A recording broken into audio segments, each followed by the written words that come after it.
Welcome back to a fabulous video about the presidency. So we're going to be looking, this is a real short video, we're going to look at a couple of different items of interest on the president. So obviously right now our president is Joe Biden.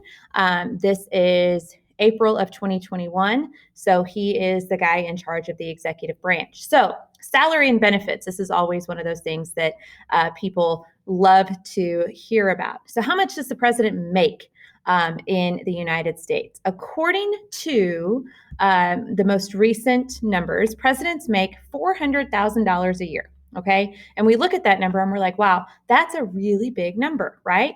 Well, not really. If you compare it to what like Major League Baseball players make or what CEOs of companies make. It's really not that much, relatively speaking, when you're talking about being in charge of arguably the most powerful nation in the world.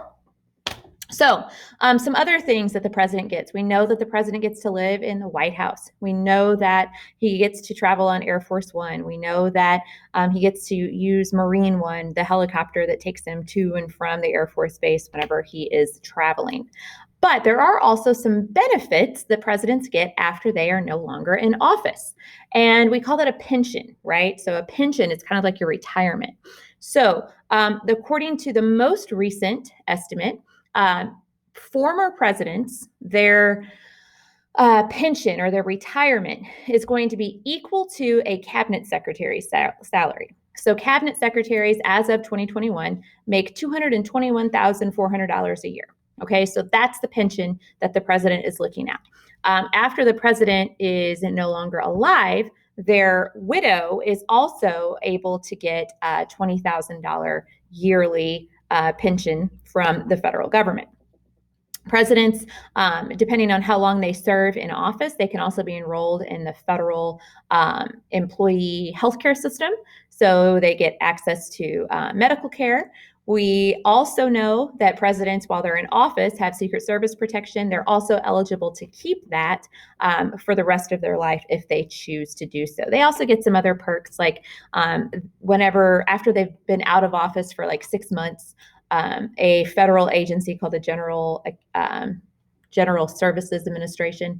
Basically, they help them set up an office wherever they went to in the United States, and they help them furnish it, and they, help them staff it, and all this kind of stuff. So that's pretty cool.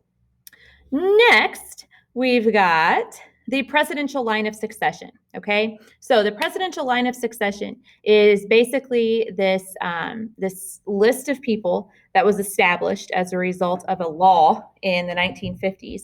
That what happens if the president dies? What are we going to do?